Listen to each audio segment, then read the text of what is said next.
Muy buenas noches, nosotros somos el equipo número 15 y en este momento vamos a presentar la sustentación de la actividad colaborativa que se ha desarrollado en la asignatura Psicología Forense. Estamos conformados por la compañera Mergy Rincón, Linet Rivera y mi persona Catherine Quintero. Muy bien, así que para iniciar este análisis psicoforense es importante definir algunos conceptos que nos orientan en el estudio. En primer lugar, lo que es el riesgo de violencia, y este se entiende como esa probabilidad de que una persona incurra nuevamente en conductas violencias futuras bajo determinadas condiciones. Y es que desde la psicología forense este concepto se aborda desde una perspectiva dinámica en donde se pueden analizar factores individuales, contextuales que permiten pues orientar la prevención y asimismo también la gestión del riesgo, más que para predecir con certeza alguna conducta futura. Ahora bien, el engaño. Este se define como ese intento deliberado de ocultar o modificar información para producir en otra persona una creencia falsa. Es importante diferenciarlo de los errores honestos de memoria, ya que realmente estos errores corresponden a fallas involuntarias en el recuerdo de la persona y no necesariamente implican una intención de mentir. Bien, ahora en lo que respecta al análisis de credibilidad, se utilizó el modelo Reality Monitoring, que fue propuesto por Johnson y Reich en 1981. Este plantea que los recuerdos derivados de experiencias reales suelen contener detalles más contextuales, sensoriales, mientras que esos relatos reconstruidos cognitivamente presentan una mayor presencia de operaciones mentales e interpretaciones subjetivas. Ahora, en cuanto al caso seleccionado, la investigación se centró en Gary Ridgway, un agresor serial cuyo comportamiento delictivo se caracterizó por la repetición sistemática de homicidios contra mujeres en condiciones de vulnerabilidad. Y de acuerdo a la información que se ha analizado, el caso presenta características de interés particular para la psicología forense, debido a esa planificación de los hechos, la selección estratégica de las víctimas, la aparente aceptación social del agresor, incluso la persistencia de las conductas violentas durante un periodo prolongado. Esta particularidad permitió analizar integralmente a través de diferentes herramientas psicoforenses lo que es como ese perfil del criminal, incluyendo valoración del riesgo de violencia con el HCR20B3, la evaluación del riesgo de violencia sexual mediante el SBR20, la identificación de rasgos psicopáticos a través del PCLR y el análisis de credibilidad de testimonio utilizando el modelo Reality Monitoring. Para este último procedimiento se empleó un fragmento de una entrevista que se realizó en el 2003 sobre el asesinato de Patricia Yellowroth, que fue recopilado por Robert Keppel en su libro The Riverman, en el capítulo 21 titulado Gary Ridgway and His Victims. Y este extracto constituye esa base del análisis de testimonio que se estará presentando a continuación y acá, como pueden ver en las diapositivas, pues se evidencia tanto el relato textual en su versión en inglés como el relato traducido al español. A continuación presentamos los resultados obtenidos a partir de la aplicación de diferentes instrumentos de valoración psicoforense al caso de Gary Ridgway, integrando el análisis del riesgo de violencia, el riesgo de violencia sexual, la evaluación de riesgos psicopáticos y el análisis de testimonio.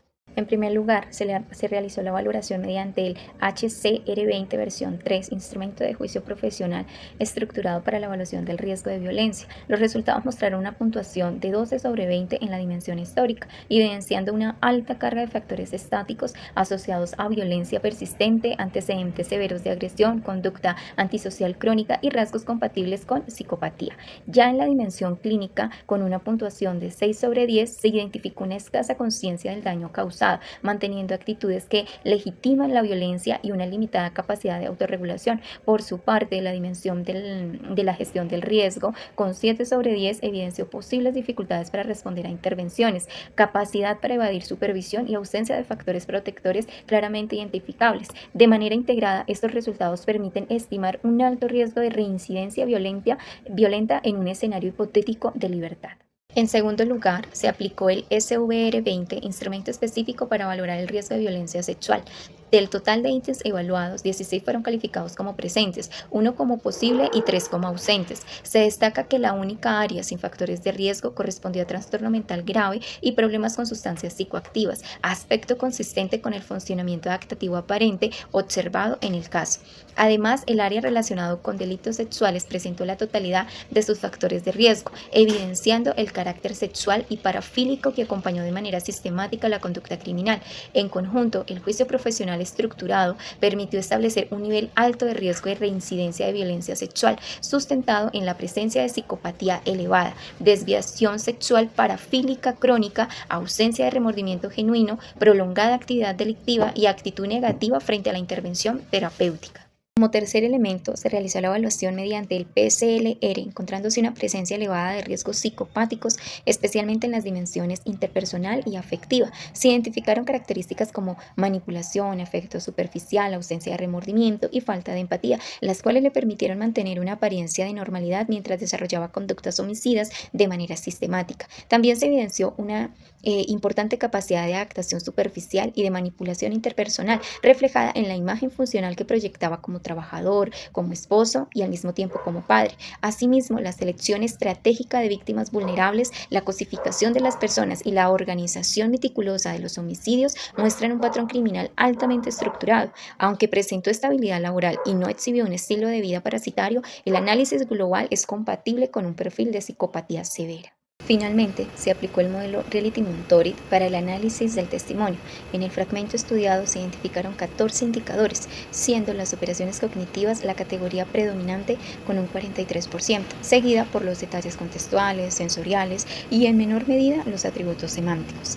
El relato incorpora referencias espaciales y perceptivas que aportan información concreta sobre los hechos. Sin embargo, predominan expresiones como primero pensé que, he estado pensando en ello, creo que, no recuerdo y no sé si, las cuales reflejan procesos de reconstrucción retrospectiva, duda e incertidumbre amnésica. En consecuencia, el análisis muestra una narrativa donde coexisten recuerdos episódicos con una importante elaboración cognitiva posterior.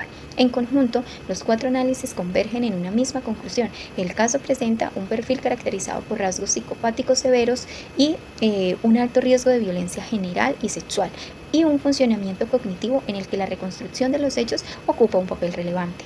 La integración de estos hallazgos aporta una comprensión más amplia del comportamiento criminal y fortalece la valoración psicoforense como tal del caso. En cuanto a las discusiones para el caso de Gary, se aplicaron 2 fundamentos teóricos. El primero de ellos, el instrumento de evaluación de riesgo de violencia sexual, en el cual se obtuvo la presencia de 18 de los 20 factores de riesgo, lo cual configura uno de los perfiles de riesgo de violencia sexual más elevados que puede identificarse mediante este instrumento. Por otra parte, en las áreas de ajuste, el área A, ajuste psicosocial, se destacaron la psicopatía y la ideación homicida. En el área B, delitos sexuales, obtuvo la máxima puntuación 7/7, evidenciando una conducta sexual violenta persistente. En el área C, planes futuros, se identificó ausencia de motivación para el cambio. En este sentido, la integración de los resultados del instrumento y la evidencia científica permite concluir que Gary presenta un perfil de peligrosidad extremadamente alto, con una probabilidad muy elevada de reincidencia si recupera la libertad.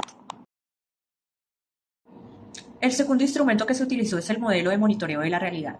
En el fragmento analizado se identificaron numerosos detalles externos, especialmente sobre lugares, contextos y características observables de la situación. También se describen respuestas fisiológicas asociadas al estrangulamiento, las cuales coinciden con la literatura médico-forense, lo cual aporta mayor credibilidad al relato. De acuerdo a esto, se obtuvo que la cantidad y calidad de los detalles encontrados permiten considerar que el relato posee características propias de un recuerdo basado en una experiencia real. Por esto, los resultados apoyan la hipótesis de que la información descrita fue percibida directamente y no corresponde únicamente a una elaboración imaginada o fabricada. En conclusión, para la interpretación de los resultados, la conclusión es que la cantidad y la calidad de los detalles encontrados permiten considerar que el relato posee características propias de un recuerdo basado en una experiencia real. Es por esto que los resultados apoyan la hipótesis de que la información descrita fue percibida directamente y no corresponde únicamente a una elaboración imaginada o fabricada. Gracias.